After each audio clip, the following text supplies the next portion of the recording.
feel honored to be in these situations that I could use my voice and do the things I do. Yeah, I'm inspired by, you know, life and all sorts of things. You can say something right now and it would inspire me to write a song or something to happen. You know, most kings just happen to be inspired by Basquiat drawing, you know, the drawing, and you had most young kings get their head cut off on the bottom. And I looked at that and I was like, it's powerful. You know, just the statement in itself, you know, lends itself for a song. The song starts inspired by Basquiat. My chariot's on fire.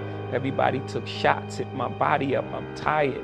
And then it's just, they build me up to break me down, to build me up again. They're like, Hov, we need you back so we can kill your ass again. You know, it's like this thing, this love, hate thing that the world has with success, period. I walk in every room as myself.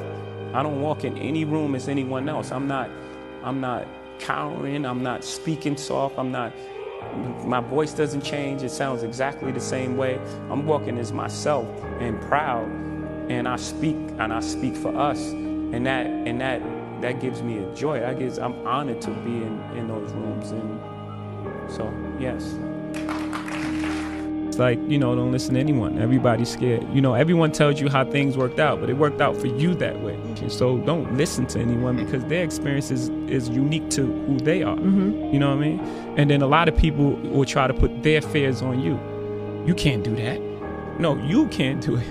Right. You know what I'm saying? So they just projecting, they're putting things that they don't believe that they can do on you. And you may possibly do it. Like my uncle, like he was telling me, like, my uncle said I never sell 1 million records. I sold 1 million records like 1 million times. You know, so he was, I'm his nephew. I don't think he meant any malice. He wanted the best for you, but he just was projecting his fears and things that, are you crazy? How are you going to do that? How? You know, I'm sure there's things that I do now that he can't believe that I was able to accomplish.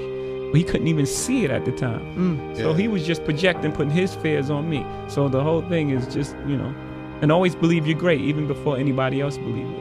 You know, it's an extension of my family. It's like the things that I do. I tell my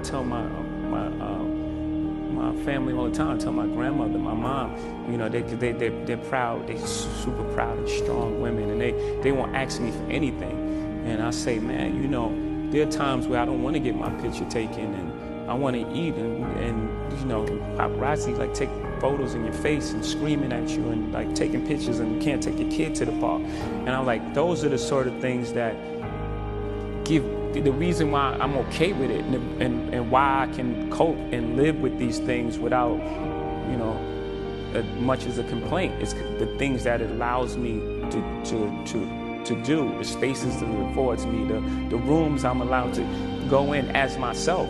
It deals for the most part with success. It deals with people who you started your life off with and what success does to them. People look at you strange saying you changed, like you worked that hard to stay the same, like you're doing all this for a reason. And what happens most of the time, people change. People change around you because they start treating you different because of your success. So you are changing. You don't change who you are, the core of who you are, the things you believe, the things you love, and the things you die for, and your principles. You don't change that, but you're going to change who you are. You're going to change. You know, you can't do the same things that you can't hang on the corner. Some people may not be comfortable with that. And then it deals with the other side of success, how people look at you when you're successful. Media medals, people sue you, settle. Every step you take, they remind you get. So no matter how far you are, you still have that stigma on you of where you come from when you walk inside the door. Even if you have a tuxedo on, it's like, oh yeah, that's the guy who used to be this and did that. Most kings get their head cut off, right? I mean, in war, battle, and in life. At the end of the day, you've achieved everything you want. You've made it to the top of the throne, and at the end of the day, you just get your head cut off. Do things that are true to you. You know,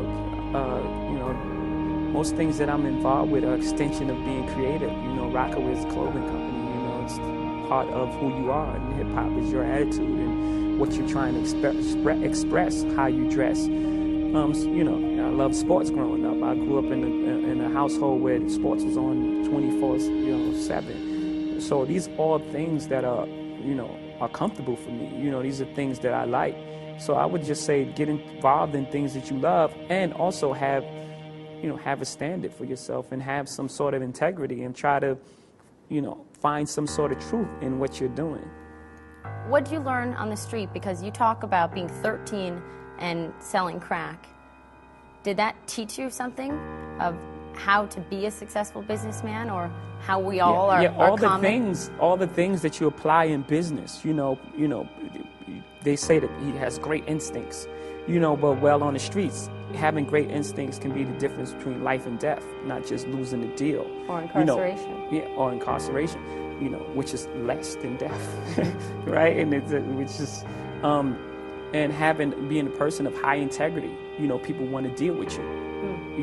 In business, in the trust. Streets, trust and honorable, and a man of your word. All these things come to play in the business world. I'm not condoning any street activity, but it's just the way it is. There's a redemptive power that making a choice has, rather than feeling like you're at effect to all the things that are happening. Make a choice. Like, you just decide what it's going to be, who you're going to be, how you're going to do it. Just decide. And then from that point, the universe is going to get out your way. It's water. It wants to move and go around stuff, I realize that to have the level of success that I want to have, it's difficult to spread it out and do multiple things. It takes such a desperate, obsessive focus. You really got to focus with all of your fiber and all of your heart and all of your creativity. You are associated with a number of brands, HP, Coca-Cola, Budweiser. How do you decide who you want your name, your brand, your voice tied to, and what companies you don't? I try to. Sometimes it's just more about relationships. I pretty much try to work with brands if there's some sort of partnership there. I don't typically do a one-off endorsement deals. I've just never been interested in that. It's just more so if I can create some sort of partnership. Coca-Cola was a partnership. Brand managers, acted as at one time.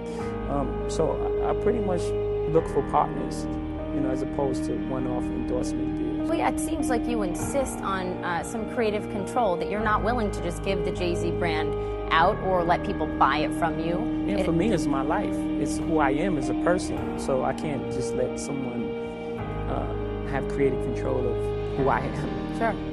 It's important. Best investment advice that you ever received? What was it? Do you remember? Whether it was in the market or just investing in life and in business? Yeah, I think just doing things that you believe in, things that you understand. I think that's the best investment. I heard Warren Buffett say that just the other day. And I just innately felt that, just invest in things that you understand. Speaking of Warren Buffett, you recently spent an afternoon with him in Omaha, Nebraska. Went to lunch, sat down with him. Did it turn out that the two of you had more in common maybe than you thought? I think most people do. After a conversation, you realize that you have more in common than things that are dissimilar. Yeah. What did you take away from that?